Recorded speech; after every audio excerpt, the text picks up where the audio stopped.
Are you seeing a lot of people get transfer switches installed? Pretty much right now, yeah, just because that's kind of like the new norm, especially with them just shutting you off, you know, and you know, it could be a day, it could be a couple hours, you don't know, so you know, might as well just put in a transfer switch at that point. Oh yeah, this isn't making anything like a regular generator, you know? If you link two of them together, it gives you 12,000. Depending on what everything pulls that you're going to be powering up, yeah, it might trip, might not.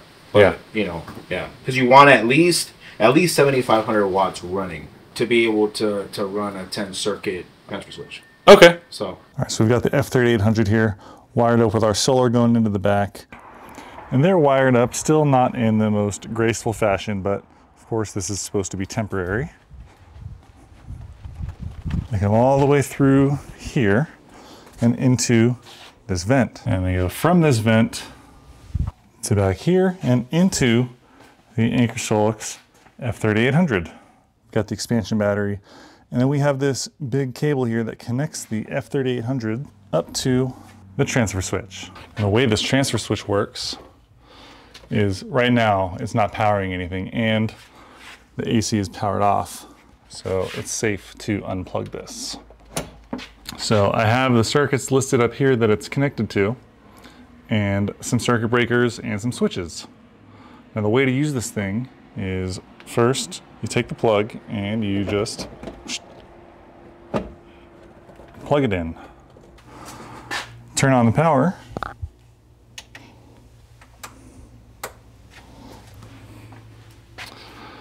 And then to power any of these circuits, you just flip it from line to generator. Let's go with the fridge and the garage GFI. Those are the two outlets that I have refrigerators plugged into. We're going to use E and I. And so now our refrigerators are being powered by the F3800. And the F3800 is charged with that solar.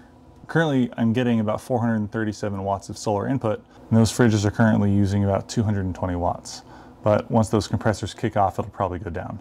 All right, so if I stop charging it with solar and just let it run, it's currently taking about 130 watts. It says it should be able to run those fridges for about 10.5 hours.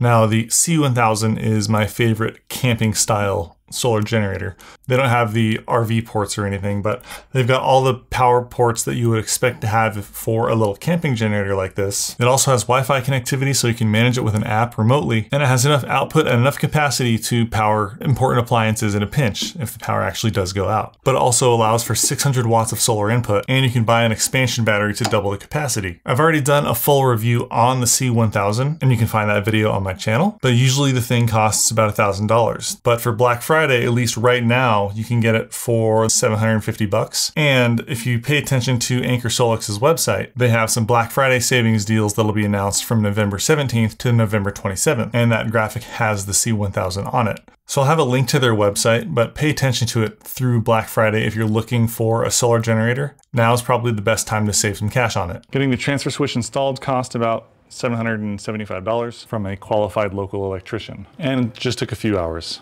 Those refrigerators are now only taking about 70 watts. They calmed down. I guess the compressor is probably turned off. So this would probably power through the night. Oh, and basically what my electrician was saying earlier in the video, 7,500 watts. Was for 7,500 watts was usually for these 10 breaker transfer switch panels, you would want a generator that can support 7,500 watts. And what I've got here will supply it with 6,000 watts. So my electrician was advising me against powering all of these circuits with only the F3800. I should get a second F3800 to supply that total of 12,000 watts, or just pick and choose and don't power all of the circuits with the generator at the same time. Shout out to Aperture for making these lights so easy to work with in my garage. All right, so I've had a few questions come in on the F3800 review, so I'm going to answer them here. It cannot charge from AC and DC at the same time. Also, it cannot output 240 volts when charging via AC. Those are some pretty important limitations.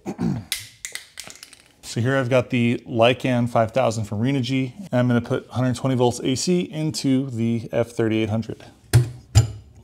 Review on this coming soon. So it's being charged with 1700 watts now, and let's go ahead and turn on the 240 volts and see what happens. Plug this in and hit the button. So what happens? Still charging. Let's put my refrigerators on power. Okay. And let's go check if my fridge is powered. Garage GFI outlets are not powered, but that indicator light is turned on. Yeah, it doesn't say there's any output, but let's unplug this AC outlet and see what happens.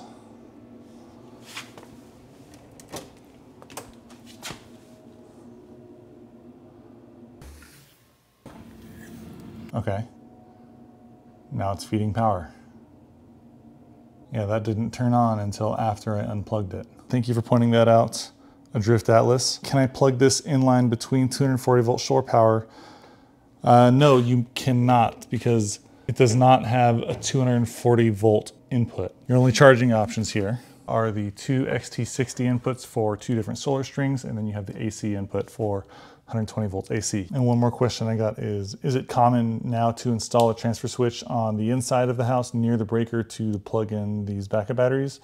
I know they aren't typically waterproof. There's indoor and there's outdoor transfer switches, at least as far as I saw when I was researching them. I went with indoor because I don't intend on using a gas generator. I'd also like to point out that the F3800 setup that I'm using here is a prototype unit. So some of the things that I've talked about may be changed in the final production unit.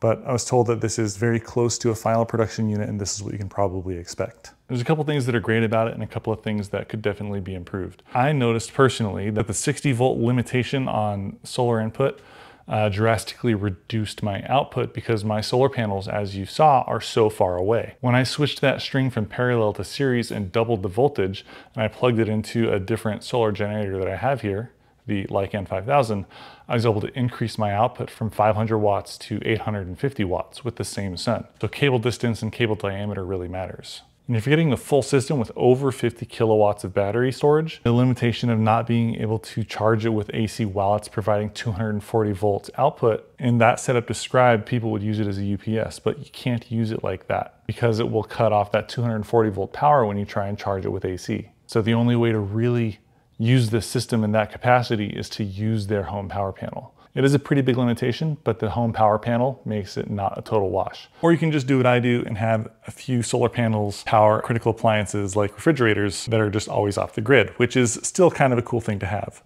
If you follow me on Twitter or X or whatever you call it now, you'll see this photo I posted of the EcoFlow panel. This is the MC4 connectors that go to the EcoFlow 400 watt panel, which is now trash.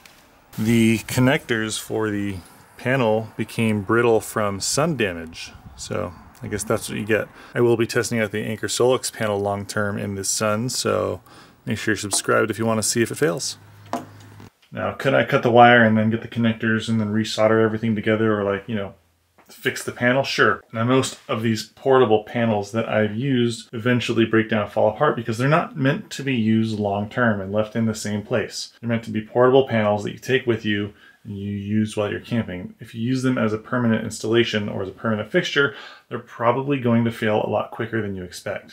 I've noticed several of my portable panels from various different companies have been failing recently. But the fixed array that I have in my backyard now is doing really well, and I don't expect it to really ever fall apart. Because those panels are intended to be long-term installations, and they can weather the elements significantly better than the portable panels can. So I'm just really excited that I can now keep a generator in my garage powering my house instead of having all that stuff in my studio that I've had for so long. So even if one of these generators actually makes sound, which most of them do when they're producing a lot of power, it won't affect my work in this studio, so that's no longer a problem for me. I'll still talk about the sound that these generators make, but it's nice to have that in a separate room. Also, it's been kind of stressful having all these very powerful batteries and generators in my little studio.